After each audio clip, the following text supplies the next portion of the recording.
Price market. But yeah, Peter Pit. There was one in Amherst, and it was good. That's a fan. I mean, yeah. Shout out Peter Pit. Not sponsoring the show. I actually didn't know that they were in the States. I'm a fan. They are in the States. We're going to talk about the Peter Pit. We're going to talk about the Farmers Insurance Open. We're going to get into everything in between. Welcome, friends. PGA Live before lock here at Stokastic. This is how we do it. Whatever comes up, whether it's fast food chains or should we play John Rahm, we're ready to tackle it here. I'm Ben Reza. That is Geoff Ulrich. I've been complaining for weeks because all these tournaments are just garbage. That's not the case this week. This is a good tournament. Sir, how are you feeling? Are you ready to talk some Farmers? Yeah, no, this, I mean, it's obviously we got the short week and stuff, but you know, we made it. It's Tuesday. Tournament starts tomorrow. Let's get it done. Big week. And yeah, like you said, I mean, we commented, I'm just glad that tournament last week is over. I don't even really want to talk about it. It's so ridiculous, but yeah, this week is, and like, there's lots of stuff going on. We got tough course. We got a field that's, you know, a little bit more watered down at the top, but that also just has created like this, you know, like everyone's scared to go against John Rahm now. And I think that'll create an interesting dynamic in a lot of different fields and betting and stuff. So I'm excited for this week. Torrey Pines always brings it, man. We always get tight leaderboards. It feels like we've had a couple years where it's been like maybe a little bit of a runaway, but it's always interesting one way or the other. This is a good, yeah. There's a lot to get into, a lot of intrigue. We do have two courses. We've got some weather. We're going to get into all that. We will start looking back. I will say, it's the NFL playoffs. I'm like not paying attention, and I got the kiss of death, the unsolicited text, and all it said was, good luck. And I knew this can't be good. That means I have a golf lineup that's doing pretty well. And of course, made me sweat it, and it had Ricky on it. Might as well not even had known, because that was a useful even par on Sunday, dragged me right down. No dice. Yeah. I can't do tournaments when 25 under doesn't even do it. It's just it's too hard to sweat. I mean, I kind of felt the same way. I didn't have a DFS, but like I had money on Bez, and I'm like, I had no reason to watch the tournament on Friday. And then I look after Saturday, and he shot like whatever he shot, 11 under. And then I'm like, well, now I have to like sweat him a little bit and watch him. And of course, what did he do? He doesn't make one fucking birdie on the back nine. I can't even get like a top 10 out of it. So yeah, pretty useless. I'm just glad that event's over. It's really, really something. The only thing that I have to take away is not anything that's sneaking up on anyone. John Rahm is playing better golf than any human on this earth. He's unstoppable right now. He has broke the pricing, and we're going to talk about what that means a little bit. I don't think it matters what else happened. Yes. Like I'm not factoring in Amex results at all to my builds this week.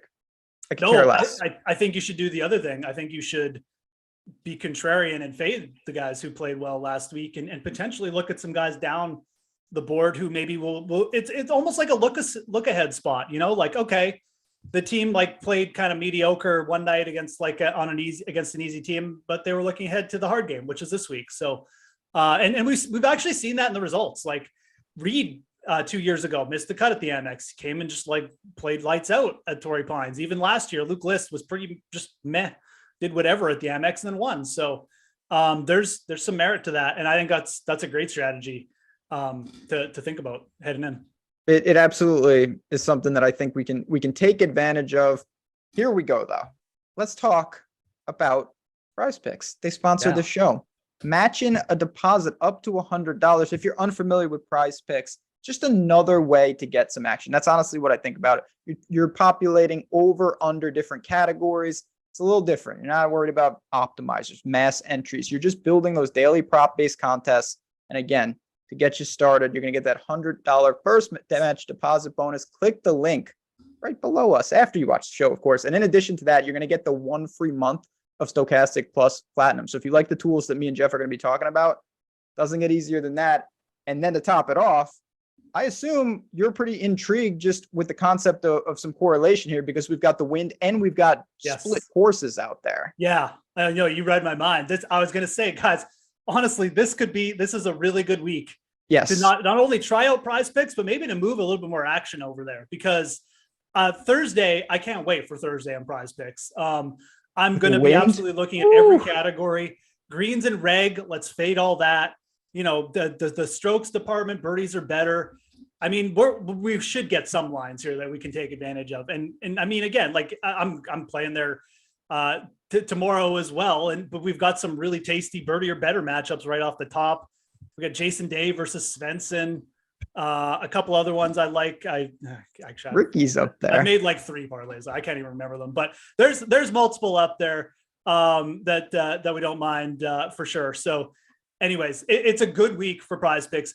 Thursday, that wind is coming. We're going to talk about it. Obviously, we'll get to it, but that's when you're going to want to check it out. The green and regulation, all that good stuff. Taylor Pendrith, another guy I like, and birdies are better tomorrow. Oh, yeah.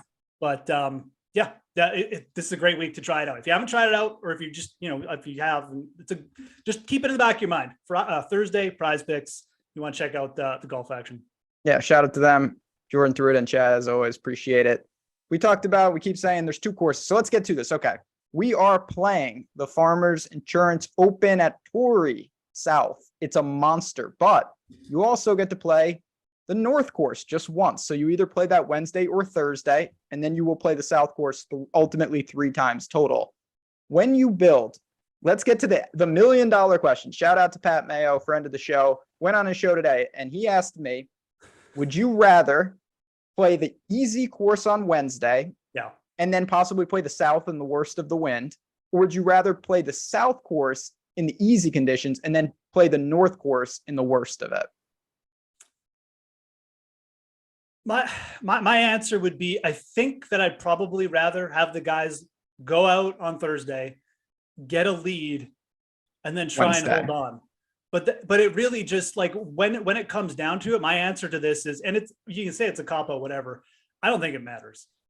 Like the courses are right beside each other. They're both on the sea. Everyone's dealing with it. I think that the way you maybe counteract it is to really go after those guys with early tee times and just hope that they get a little bit of an advantage. But here's an extension to that. I do think it's a good idea to stack one way over the other. But as far as like me guessing which one is going to be better, it's really just me guessing. It's trying to make some kind of educated guess. I don't have a data point that says for sure this is going to work. And actually, if you look at the winners of this event, Ben, they have, I think it's 10 out of the last 13 now have started on the South. Good. So we had a run where like 3 guys started on the North, and it ended last year with List. But if you look back over the last 13 years, 10 of them have started on the South. So make of all that what you will. I'm going to make probably a few more, like a North stack. That's where I would lean, but it's just a lean. It's nothing more. I'm not like advocating it. I'm not trying to like push you in that direction. That's just my thought process, that it might work out that way. Probably won't. There's definitely, and I said this today, and I'm going to repeat myself. The biggest problem with weather on the second day is it's far away. So they're saying that Thursday is going to be bad. Wednesday is going to be fine. You know how much stuff can change between now and Thursday? What if it's really bad and they just delay it? Everything you plan for is now screwed.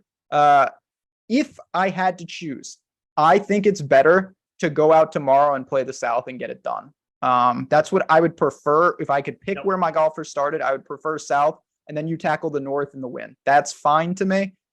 But clearly, there's 2 ways. I think we would both acknowledge, though, you better take advantage of the North round. You have to take advantage of that. We've seen winners destroy the North and hold on for the South, and that's how you get it done. The North course is super easy. The South course is a monster. And to add on to that, this is probably the best event for in-play betting that you're going to get.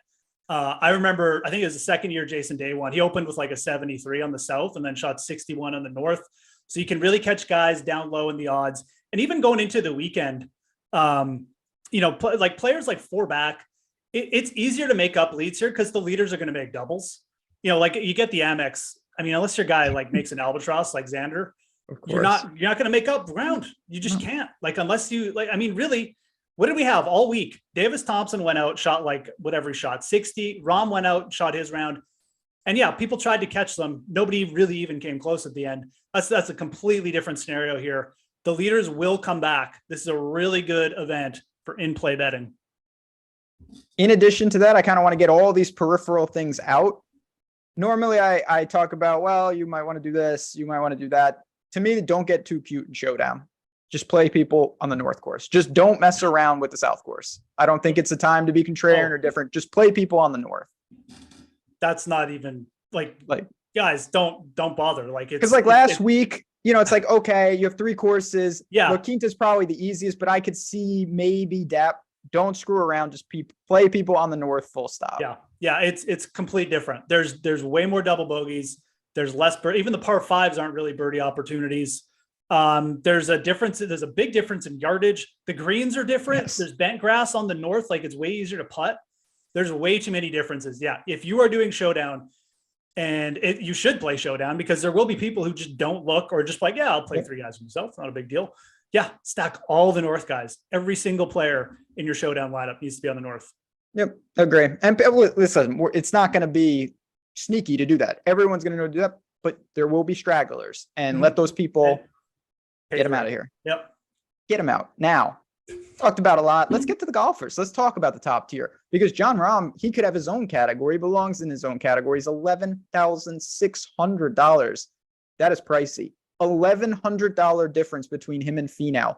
Our projections in terms of ownership have Rahm in his own category there. He's pushing almost 40%. I don't know if he's going to get that high, but I will say this. He's going to be extremely popular. It's a one-person question before we get to the rest of the golfers. What do you want to do with Jon Rahm this week? I think with all the factors coming in, I do think this is a great week to build balanced lineups. Let me just put it that way. Like, again, if you look at it from an objective standpoint, yeah, you're making 100 lineups. Obviously, you're going to have some exposure to Jon Rahm.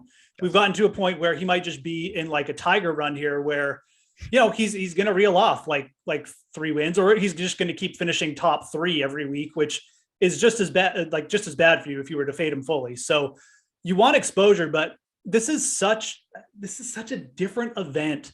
And with the weather putting in, I think it even gives more credence to that, to this. Sorry, I'm just trying to get up the ownership projection. There we go. To this theory that, you know, we'll have more of a bunch leaderboard, and you won't have as high fantasy scores. And I think with that, it'll bring more players into play for DFS, where, you know, like a guy whose T8 is, you know, 7,000, you know, he may end up in like a tie for 8th, because the leaderboard's going to be bunched, because we're going to have like obviously not as high scoring, and it's just not going to be as big a gap. So that's the way I'm looking at this week. I think the weather's going to hold things down. I do think the other factor here is like Rahm isn't 10-5 anymore. Like he's 11-6. He is priced up there. I mean, this is actually a pretty good job by DraftKings. Obviously, we'd hope he was like 12, but then at 12, I think you also wouldn't get the high ownership to fade. So, you know, I mean, people are probably like, well, why do you keep telling me to fade Jon Rahm, Geoff? I mean, I guess we didn't really say that last week, I guess, but at the same time, like I admittedly, like he wasn't, I didn't really tell you to play him either. But I think this is, you know, now we're at the pricing here. I would rather be underweight on Jon Rahm this week. That's where I'll leave it. You know, saying to just fade him outright is silly, but I think there's opportunity here with the course in play. This venue just, you know, it's a US Open style venue. It brings a little bit more crazy bounces. The putting brings more variance, and then the weather is just going to add another layer. So yeah, all things considered, rather be underweight here. I think that's the play, especially with our ownership projections now showing like over 35%. I think we've hit the kind of you know, the line where you should be looking to be underweighted. So that's where it gets tricky, because obviously there's nothing, or at least I can't find any reason to not play Jon Rahm in terms of the game, in terms of the course fit, any of that. But there's more to it than that. You were playing against other people. There's a game theory element, and he's more popular even than I anticipated this morning. And it's not going to change my allocations, but it'll probably change what my allocations mean. Like if I was planning to play 30% Jon Rahm, he's kind of a fade. I'm coming in underweight, exactly. Even with a pretty healthy amount. So I'm not going to be able to get over on 40. If he's 40% owned, there's nothing I can really do there. And I think he starts on the South. I want some. It does change your build, and we're going to build later in the show, and it is not easy to build with Jon Rahm. But if you don't do that, when you say balance, are you saying you're looking to start with Finau or Xander, or are you truly talking balance with like Will Z or JT? No, truly balanced. Like Sung JM, Max Homa balance. Like I think that when you look at the scoring that could be available, and you just look at the players who get involved here, I mean, there's a lot of, like I brought up like a Taylor Pendrith name. And and even last year, like with Will Z and Luke List, I mean, your first and second player there was, I don't have Luke List's salary in front of me. It was probably low sevens. Will Z was probably low nines or mid nines. That's the kind of lineup that I think, like you get a couple of players from the 9K, you get some players in that 7K, and I think you can win on this course. This isn't the Amex. I don't think you're going to see a spread. There's always the possibility that like a Rom comes in here and wins by a bunch, but even the like go away winners at Torrey, it was like Patrick Reed at like 30-1. Like Justin Rose did it one year. He kind of won going away, but he wasn't like I don't think he was the top player. No, I don't think he was like the top player that year. So even like the sort of multi-stroke winners have been more of like the 9K range. So I think that's a good play. That's a place to target this week. And I really do like going like pretty, like very balanced, I guess is the best way to put it. Justin Thomas to me stood out the most. He's 9,400. He starts on the South, which again, who knows if that's useful, but I'm going to call it useful at this point. Saw him at Century, nothing really mattered. His around the green game is ridiculously good. I think that's super, we've had a lot of questions on what skill sets can you tackle with the South course. You sound kind of dumb because you're like, we need to hit it pretty far. You want to gain off the tee. Irons are important, but you got to scramble. That's basically everything. You just need to be a damn good golfer, I would say. I think putting is actually less important this week than it was last week, though. Absolutely. I agree. I mean, like the one putting stat I looked at a little bit is 3-putt avoidance. And that's an interesting stat because you do have some like bad putters who are actually good at that. I can't remember the list of names right off the top, but when you do look at that, you get some interesting names popping up. Like Cam Davis is pretty good at 3-putt avoidance as an example. He's a bit of a streaky putter, but other than that, I think like long proximity, Luke List last year came in, dominated from like 150, 175 yards. Strokes gained off the tee just puts less stress on your game. If you're in the rough, you're closer to the hole. If you're big off the tee, if you can hit more fairways, you don't have to hit out of the rough. Those are the main stats really to look at here. And this is the nice thing about Torrey. It's just a very repeatable course. It's the same thing every year. Like it's the same setup. It's the same guys that compete. And I think that goes back to what we talked off the top, where I think there's some really strong fade targets this week, and it's guys who are still popping with some popularity. So, when you're looking at stats, it's definitely a week to change your focus. James just asked, where do you find what course players play Thursday or Friday? If you just go to the PGA Tour, the tee times, they will tell you whether they're on the North or the South, and you will flip whether you play Wednesday. If you play South Wednesday, you play North Thursday, and then the cut comes in. But yeah, PGA Tour should have those tee times for you. Google Farmers tee times. He'll come up. It'll pop right up. I do want to ask you, you just kind of alluded to this, and I've heard this thrown around, and I think I tend to agree. Specifically at the Farmers, do you weigh course history more here in terms of it actually being more predictive than maybe at a random event? Yeah, I definitely do. This is like the one event where I really feel like I'll almost let the course history make a decision for me, where it's like, okay, I kind of like this guy, but this other dude's played here a bunch of times and he keeps coming here. And yeah, like, he doesn't have like a ton of top results, but he's made the cut a bunch. And I think that like figuring out how to just get around Torrey South is like a process, because like most of the guys who've played well here, they've shot like rounds in the 60s on Torrey South.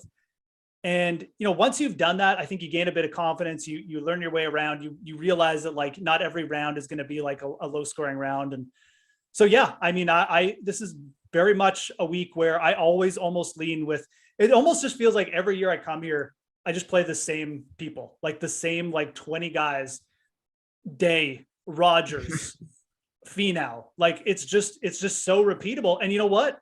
They're always there. Like, yeah, you have years where like, one guy you put in your lineup just like misses the cut for no reason, and it'll happen. Like Finau did it last year. Finau missed the cut.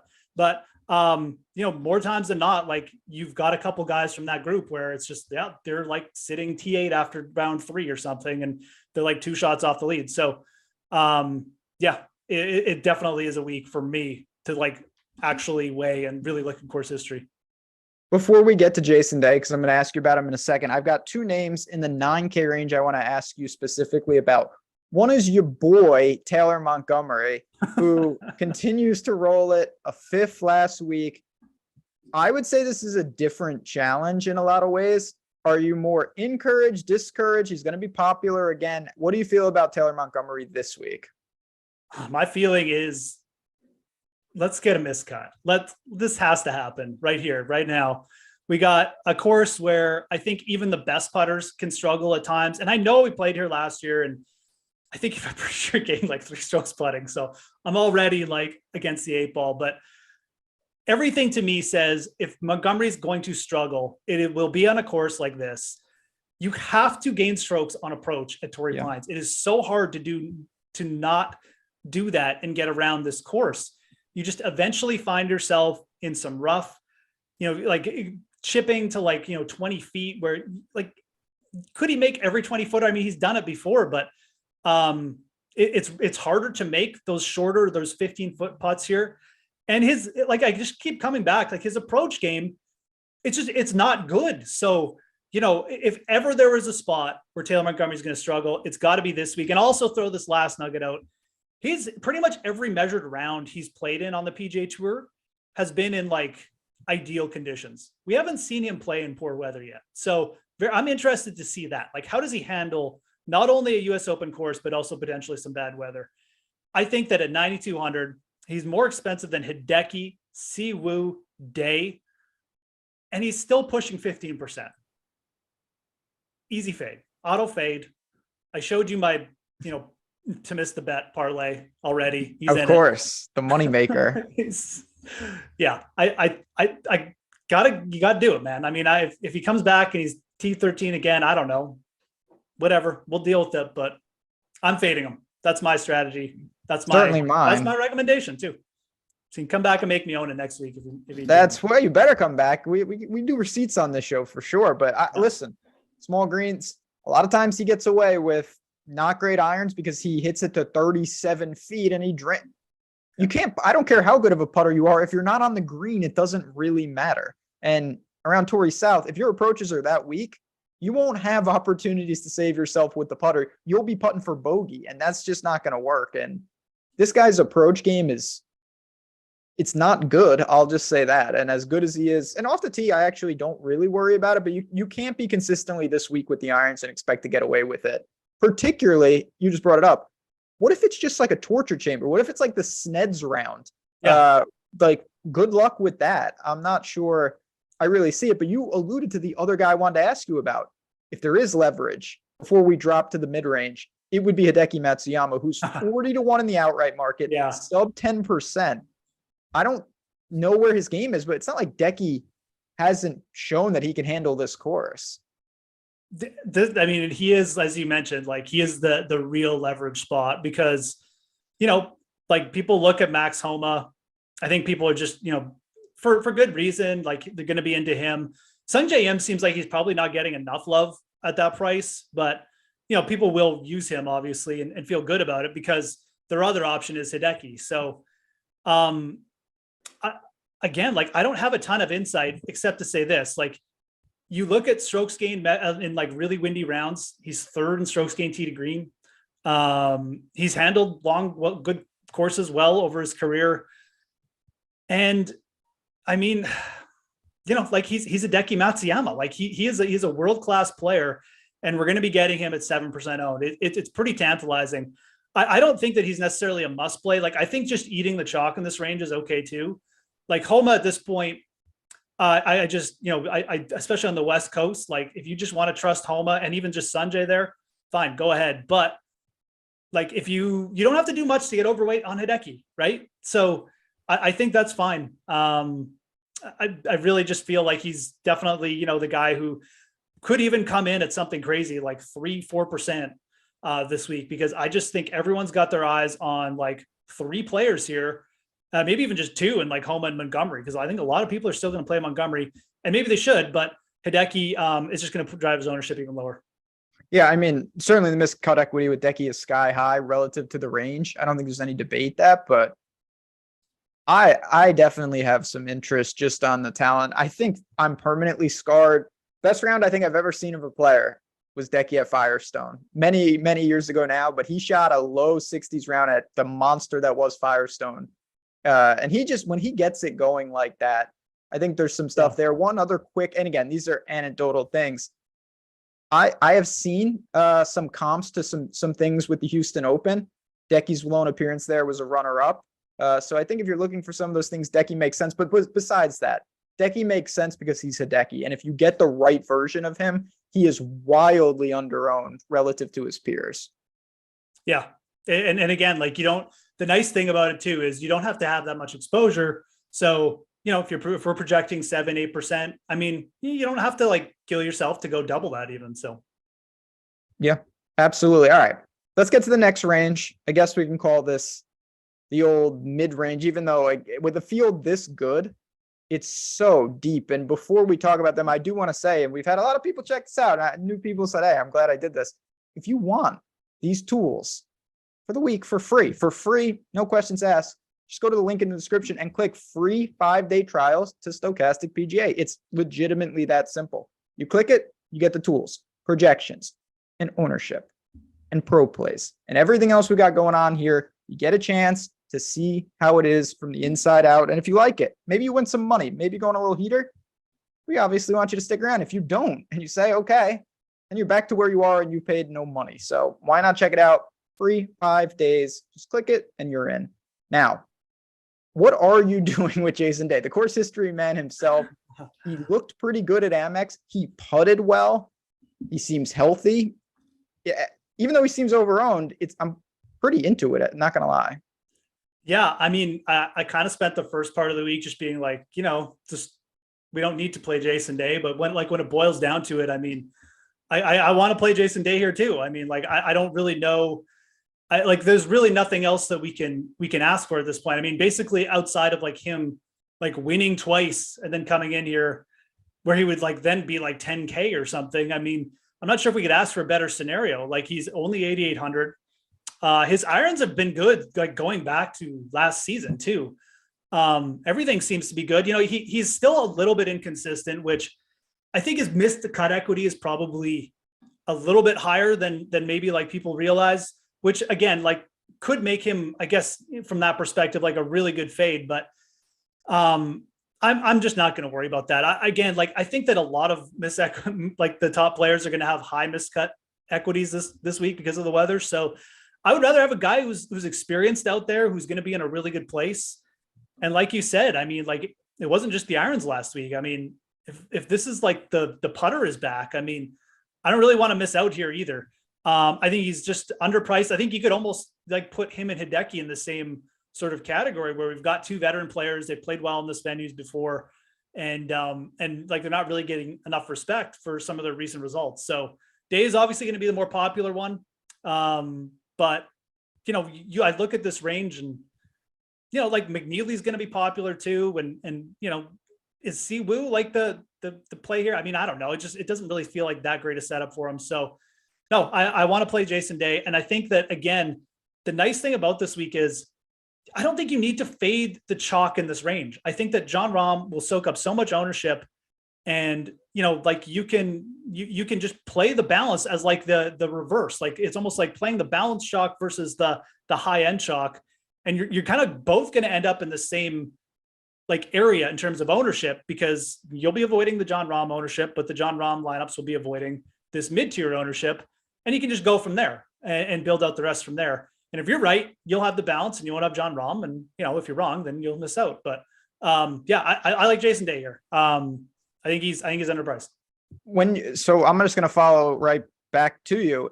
You just said all that about Jason Day. Do you feel the same about Justin Rose? Because Justin Rose in a lot of ways mirrors a lot of the things that you might like Day for. He's got the course history. Yeah. He played pretty well recently. He's got a Houston comp. He's 8,100. He's sub 10%, flirting with 10%, but not massively popular. Are you comfortable with Rose here? So Rose is a little bit different. He doesn't have as high ownership, but I think he is going to be popular. Like Rose is also a player, one of those players in our ownership projections. Like he's hovering around 10, but if he popped up and was like, obviously these are projections. We're projecting for like an estimate. And if he popped up and was like really hit the high end of his projections, like 15%, it wouldn't shock me. I feel less confident about Rose. And I also just feel with Rose, I think that in his range, there's other players in there that have similar upside, perhaps even better upside. So I don't mind him, but like, we'll talk about these other players in a bit. I just feel like with his ownership projection, there's actually a couple players in there. There's at least one player in there who you can get pretty good leverage off of. So I don't feel quite as strongly about Rose. I also just don't think he's quite like, I think Day at this point, he's younger, he's got more upside. And I think he's worth eating a little bit of chalk with. Rose, I'm just not sure if that player is back. Like, I just don't know. I mean, you might get a consistent finish. He does handle a long golf course as well. And I don't hate him at all, but I think it's probably a good spot to pivot off a couple of guys in that range. For me, I think that I'll go right back to Cam Davis. I just don't care about last week. I think this is a fine setup for him. You mentioned 3-putt avoidance. That's good as well. He can score. He's a volatile player, but he's still a project that I'm willing to buy on. Hadwin is a tougher one for me because he jumped off the page when I looked at his price and he's playing super consistent. I'm just not sure what to make of him potentially in this spot, but he looks like a pretty safe target in terms of he makes the cut here and he kind of returns that mid-range value. Yeah, Hadwin is one of those players that I kind of like pivoting off of. He's got a lower projective or pivoting to. It's a lower projection than Rose. And I think he's like a really sneaky play. Like, and I really like the fact that we might get like tough conditions for Hadwin. This is a player, remember, he's top 10 at the US Open last year. Like, I think a tough course is he's actually one of those sneaky short hitters where I think he actually works better. He's a pretty good long iron player. So he's not going to be intimidated by having like longer, like, into the green. He's fine, usually pretty fine around the greens too. I think he likes this course. I mean, if he's a shorter hitter and he's coming to player, he doesn't need to player. He can play Pebble next week. So Hadwin to me, I think is actually like a pretty sneaky play. I don't think he'll be super heavily owned. I'm kind of with you on Davis. I just like the upside is still tantalizing. I know there's some people who like might be out on him or like might be like, oh, he's too hyped, but this is a very talented player. Like him getting a little wild at like the Amex last week. Like who cares? Who cares? Exactly. Like that's not a testament to anything. It's just a bad round on a really easy course where everyone was shooting 9 under. So I think Cam Davis eventually, this is a spot where he could absolutely find a W. Would not shock at me at all. And I forgot to mention, but I do like Theegala here. Okay.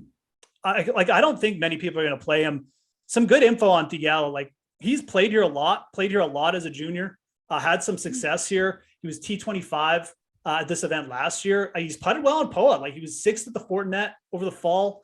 Travelers, POA greens. I think he's handled pretty tough golf course as well. I think looking into it, this is probably a good spot for him. He's got to be better off the tee, but the approach game is pretty good.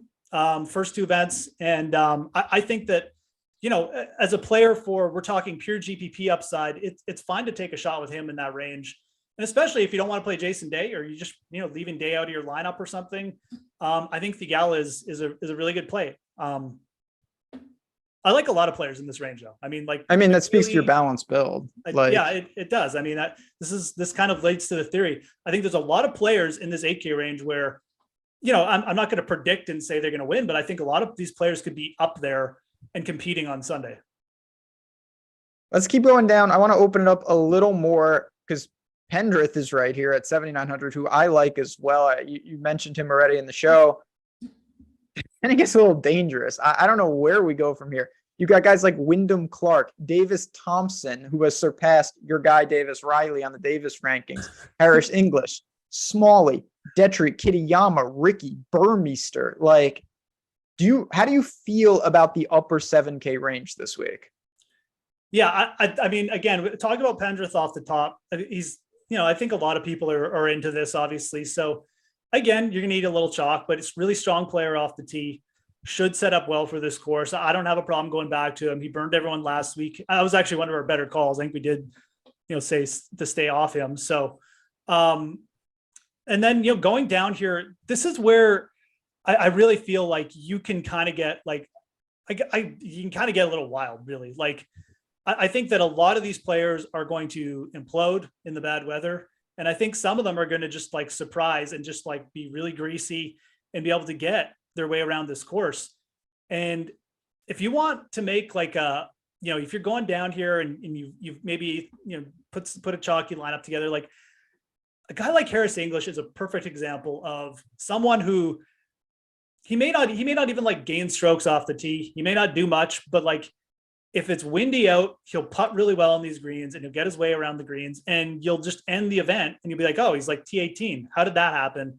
Because it was just so crappy and it was such low scoring. So I think there's opportunity for a couple players like that down here. I think English is the one that sticks out to me. He's a really good kind of leverage playoffs, like a guy like Wyndham Clark, I think, maybe even Davis Thompson, who I think is a good fade after a really long week last week. And then you've got guys like Kitayama, who's played here before. He grew up on the West Coast, who I think like people will like him, but I like him too. I mean, I think another player just handles long golf courses, tough golf course as well. So I like him.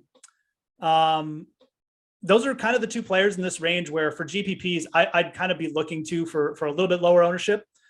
And then, Pendrith being just a play where I'd be fine with. I mean, I think he sets up really well. Yeah, I like Pendrith. He's one of my favorite plays on the slate, price adjusted. Kitayama definitely going to be in the pool. What about Ricky? Yeah, my argument, I almost made the argument that I made for Harris English to Ricky because like he's played here lots. I just don't know if I trust his like short game and putter right now. It seems like it's okay. I'm not out on Ricky this week. I am. I think in this range, a lot of the things I just said, like make him an interesting target, kind of like English and Kitayama. So I think that's the kind of like event you need to play for though. Like Detry, I like, but like, the birdie rate, is that really going to matter this week? He hasn't played this course before. I think he scares me a little bit. I'm surprised people are kind of even considering him. Stallings looks like he's regressed. He does have good course history here, but I don't really want to play that. Palmer, we're kind of getting down the other range, but yeah, I think Ricky is worth considering. I think he's playing well. He's played this course before, and it's not like my favorite place for him, but again, we're playing for a different style event where, Ricky is pretty good at like holding serve and has played well a lot of US Open venues. So that's the kind of event I think you need to play for here. You need to kind of, these guys like Smalley and Thompson, this could really be the week where some of these guys just regress. They just get behind the 8-ball early and those birdie opportunities get sucked up and, they're gonzo. And a guy like Ricky's just dead even. You're like, oh man, wish I had Ricky. I think there is something to that. It also looks like a pretty flat range, like in terms of ownership. I don't think we're going to have like glaring chalk. A guy like Detry and Kitayama, they look moderately owned, but give or take a couple percentage, they could be behind a lot of guys. Will Gordon is the one guy though that's getting some significant love. I've heard his name a lot. Obviously, he's a talented guy. His short game is straight horrendous.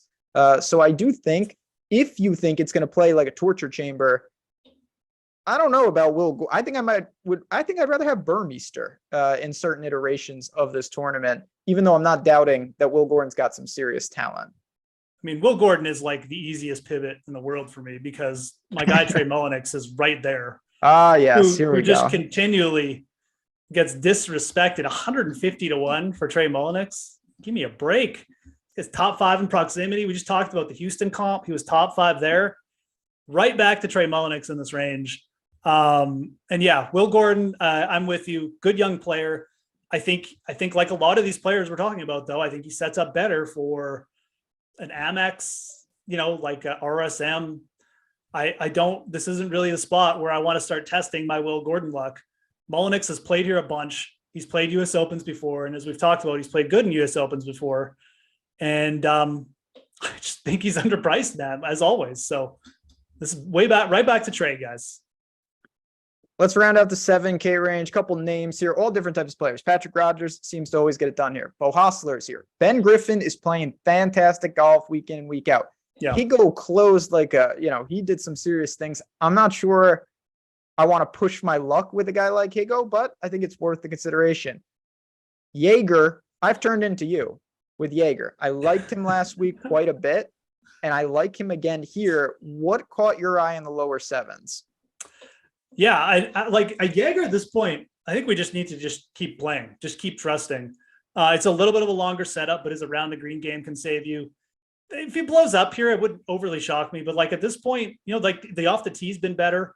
I think you can go back to him. This is where it gets dicey. Like Rogers scares me a little bit just because he pulled out of the Sony Open. There's rumblings he might have an injury. And he played shitty last week, but I think that's probably just an opportunity. He always plays well here. He's just a fantastic pull putter. So if his long game is anywhere near decent, probably going to get us to a weekend. And again, just one of those players is really good at grinding out top 20s at this course, knows how to play Torrey South.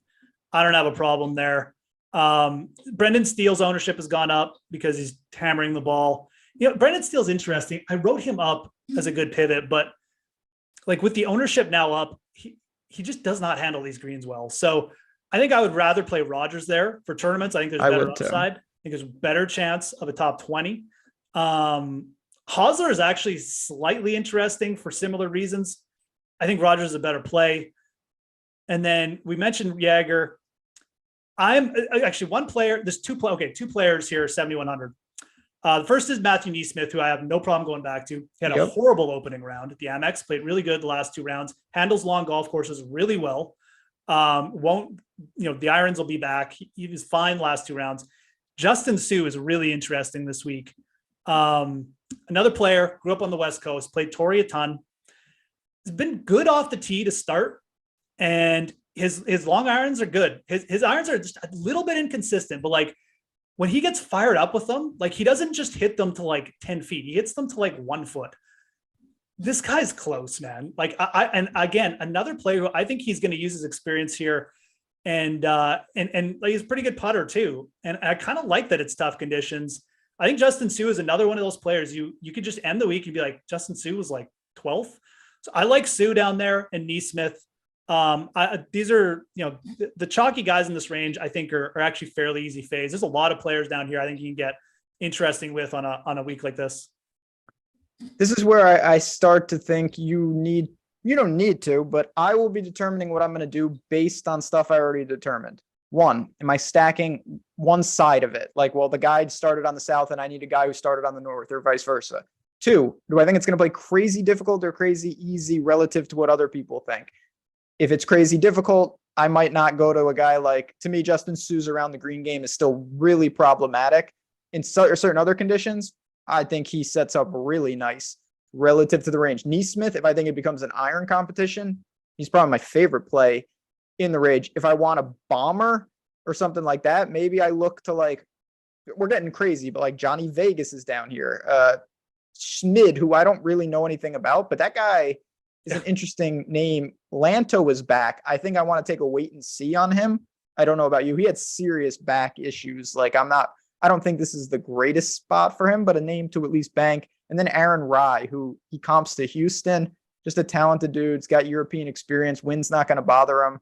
I think he's fine at 72. How much Cameron Champ exposure are you going to have? Negative. I would rather play people who have withdrawn from the tournament than play Cameron Champ. Cameron Champ, well, I said this today on Pat's show. The tour is just becoming like these 2-man name things. You've got Cam Champ and Cam Davis.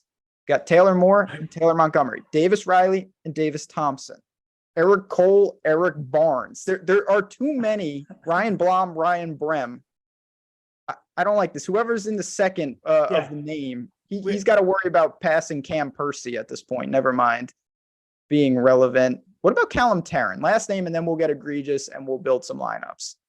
Callum Tarrant, I honestly don't really have a huge key in on this week. Certainly let us down last week. But he's a good iron player. I mean, his best bodies of work. I mean, he hasn't played that much, but I mean, like he's done well at like, the John Deere, the RSM. So a little bit easier scoring. He's not a player I really have a huge, again, like, I mean, the one thing where I would go against you is like with a guy like Sue, I would rather play Sue over Talon Taryn for the simple fact I know Sue's played here more. He's got more experience on the course. So I would weigh that, even though you're right in saying Sue's short game stinks and it's easily the worst part of his game right now. But I think that could be negated on this course because he's played it a lot before and he just feels more comfortable. So that's how I would view a lot of those players. And that is how I kind of approach this event. Yeah. So I don't really have a hard take on Taryn. Not a player I've even thought about this week, if I'm being dead honest. Okay. No, I mean, that's, again, I don't think you need to get crazy down there. Not a priority for me by any stretch, but again, a name that I think I could see some people kind of going there, but let's make the plunge. We got 15 minutes left. We got some things to do here. Salary saver action upon us. Of course, I want to make sure I tell the people everything that's going on across everything. And I've talked about Prize Picks and I've talked about our free trial. If you are in a state that has a little legal wagering and you want to kind of do some of that and you don't have an account at BetMGM, if you're willing to sign up over there and register and make that first wager, you see it right in the links. Use that promo code Platinum Sub, follow that link, and you're going to get 2 free months of Stokastic plus Platinum. What does that mean? All the tools for all the sports at this place for 2 months, in addition to getting everything that BetMGM offers in terms of their insurance bet, in terms of their first wager, in terms of all the good things that they're doing there. So it's a great opportunity to get the best of both worlds, from the betting side to the DFS side. You want to check that out if you are in a state that has that and you're not signed up. You also have to be 21 plus. If you have a gambling problem, call 1-800-GAMBLER. Make sure to do all that. It's applicable now. 6K range. Oh man, I mean, get this picture of you, Ben. Oh my God, I know. I don't know what the hell is going on where it's Jordan up to his old tricks. Yeah, it's bad. It's just like the 6K range. It's bad. There's a lot of issues with what's going on. Harry Hall, Scott Piercy. I mean, I'm just naming players at this point. How comfortable are you dipping into the sixes? I have some questions. We'll deal with it after the show. Okay. Oh yeah. It's bad. I got duped. They're like, oh, send a bid again. Timeless artist deduction. What can I say? It's just, it's plastered all over the place. Terrific. Yeah. So the 6K range this week, I kind of want to stay away from it if possible.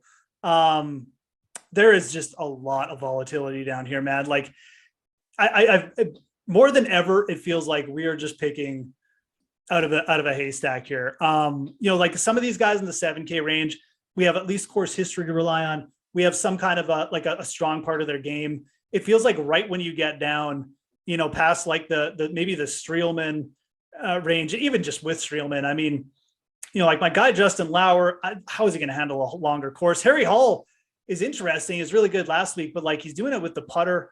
I don't know if I want to trust him here. If I'm going down here, I'm probably going to come back to look at the guys who always play well here.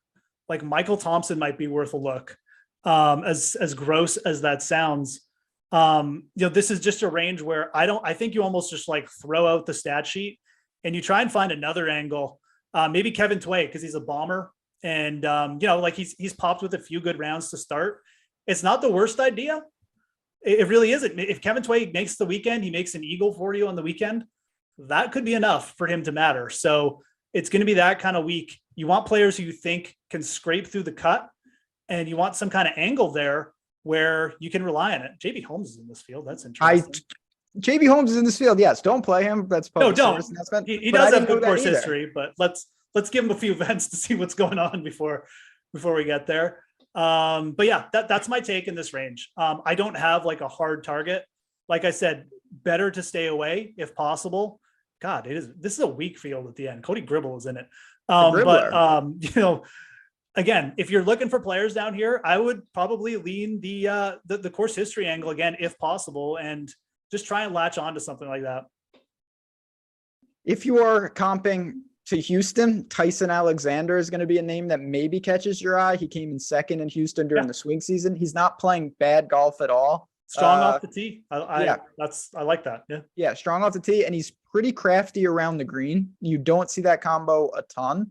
So he's 65. Like his two things. He's pretty strong off the tee, and he's a real good around the green player. If you had said he was like 7K, I wouldn't have really batted an eye. So he does seem like a pretty good price down there for sure. That's what I'm saying. 65.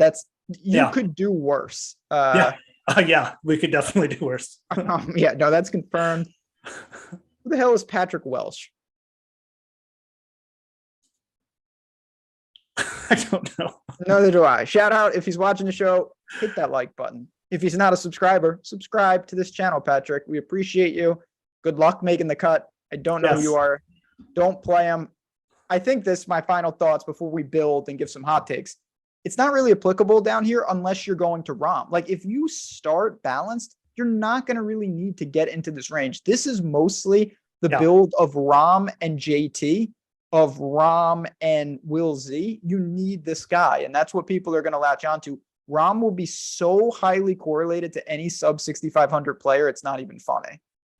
Yeah, absolutely. And that's obviously part of the reason why, I think that avoiding that kind of build is actually could be advantageous this week. So yeah, like Smotherman down here will probably get some love just because people remember him. He's played well over the fall, and Alexander, but I like avoiding this range if you can. Like I really do. I like the guys in the low 7K range. We went over like 3 or 4 of them.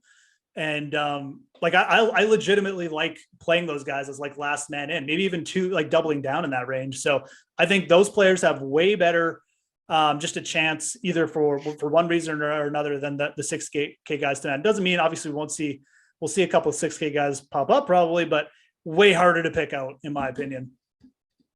Absolutely. It's time to build. What do you say? You want to build one? Yeah. Let's build one. What do you say, Jordan Klein? You want to build one? You should get to play. You were out there scanning the course yourself. The man, he's doing some work, getting some rounds in. Yeah, what did he shoot? 87? That's decent. That seems good.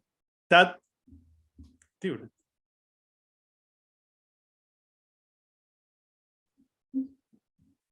I didn't know you were a top end golfer. See? Oh. Yeah, that's what I'm saying. You can play. I need to mention that on every show he does now. I'll be mentioning that quite frequently. All right. Floor is yours. Put a golfer in and we will build from there. We're building for the big tournament. We're trying to win $200,000 here. All right. I got the honors? Yes, sir. Okay, let's yeah, of course I click my button here and take everything. You want me to start? I can start. No. I'm good. Sorry. I'm good. Let's go balanced. Like I said, I like my balanced approach. Let's start with Sanjay M. Sanjay M. He fits really consistent, good at everything. 6th here last year, never missed the cut. I think he's a little bit under the radar. I'm just going to take best available here in the sense of a guy that I'm super comfortable with in all types of builds. I didn't like him last week. I have a good pulse on this guy. I think that Taylor Pendrith, who played well at Farmers last year, is going to long-term fit Farmers. He's automatic off the tee. He can do enough. He can get streaky with his putter. He's the right price. Sanjay M, first man in. Taylor Pendrith next up. Okay. I'm going to force us to go more balanced, and I'm going to take. Is Garrigus in this tournament? Garrigus? Yeah, I just saw him. Is he going to live? I thought he was on live. Anyways. No, you know what? I'm gonna stick with my guy. I'm gonna put Trey Mullinax in. I feel really good about him this week. I really do. The more we get close to it, the more I just feel like how it's gonna play. I'm gonna go Mullinax. Trey Mullinax in. We've got 3 spots left. We can really go anywhere. And I'm going to kind of continue what we're doing of just taking best available. I'm going to take Steven Yeager. He's the other guy that's really on my radar. I'm going to play him until one of 2 things happen. He either breaks through or he starts missing cuts and I have to reevaluate. He's been consistently cashing checks, paying off these low salaries. His off the tee game is the problem. He has gained strokes off the tee in 3 straight events now. You pair that with his short game. I actually hope it's really bad Thursday. I think that suits him more than the rest of the field with Jaeger. Yeah, again, like one of those players who he's got a really good skill set, just like good at one thing particularly, and like he could absolutely. I think the conditions definitely should favor him. All right, so this 2 players left. Yeah, I mean, okay, this is actually, I will go Max Homa, and then that leaves you with 9,100. And now you have to make the decision about whether this lineup gets wild or we just take the chalk and, well, we're going to get wild either way because, but so I've left the big decision to you. To me, with this lineup, the way it's constructed, I would take Jason Day. Okay. To round it out. Only because when you have Mullinax and Jaeger, you don't need to put Decky in there. Like, if you know what I'm saying? This is my whole point about why I kind of like this approach, because you can get those players in the low 7K range. We've picked out 2 of them with Jaeger and Mullinax, obviously our favorites, but Pendrith in there, but they're going to bring down our ownership a ton. Oh, and, Sanjay, Homa and Day, like they're not going to be that heavily owned. They're all in the same range. It won't be crazy chalk. So I think you can make lineups like this, kind of tell your heart's content. You can obviously still mix in like Hideki and a couple other guys if you want. But yeah, I like this build this week. And the beautiful thing about it, you have, not that you don't with the ROM teams. And listen, I want to be clear. I'm going to have some John Rahm. So if I happen to have a good ROM team, yeah, sure. I don't even want to be getting harassment more than I normally get. The nice thing about this, there are so many 2v2s that you can do, good 2v2s. Like you can swap Decky and Homa and Day and those, like Will Z comes into play. There's a million guys that you can pepper right there. I really like that approach. Like a guy like Hadwin can work in, Rose could work in. A lot of options with the balance build. We didn't even talk about, JT can work in. So that's where I'm at as well. Friends, it's that time. A little hot take action before we bounce on out of here. Let's see what I want to say. Hot take. I don't even remember what I said last week. I think it might have been something about Steven Jaeger, but it's a blur, friends. We do too many shows around here. All right, I'm gonna go. I got a good hot take, actually. Okay. You want me to go first? Yeah, absolutely, because I got nothing right now. Okay. I mean, these hot takes are getting tougher by the day. This isn't a hot take. I think it's pretty clear. If your book doesn't segment out first round leader, you're taking someone from the north, just like Showdown. I'm going to call for Taylor Pendrith to go low tomorrow and be the first round leader. He's on the north course. He's 28-1. I like that number. I think that's worth a splash. If he gets off, this is a guy that we've seen for 18 holes that can do it. He's familiar, obviously, with farmers. And I don't care about the Amex at all. I think that Taylor Pendrith could have a fast start, and I will put him on my first round leader card this week. I really like that call for a first round leader. That's something I can get behind. Come on in. I'll give you 2 here. They're both like medium takes, but when you put them together, they kind of go. Justin Sue, top 20, Trey Mullinax, top 10. I think Justin Sue is starting to find some rhythm on the PGA Tour. He's made like 6 cuts in a row. The off the tee game is better. I think that this, like coming to a more familiar venue, you could really see if he makes the cut, he'll grind his way up on the weekend. I really think it's there. And then Trey Mullinax, he's just going to do it again. He's good off the tee. He's played well for like 6 months now. I think he's just underrated. And I think, again, another player who's played this event before, sets up well for the South course and could go low, like put in a 67 on Saturday or something. So those would be my 2 placement guys for the week. I like it. Fred, that's a great price right there. Definitely want to shop it no matter where you are. So there you have it, friends. Again, at the Fantasy Grind. Check out all that work on Twitter. If you want to follow me at JazzRezDFS. And of course, the man himself, Jordan Klein, behind the glass. And I say it every time, and it's of course because we want to let you know.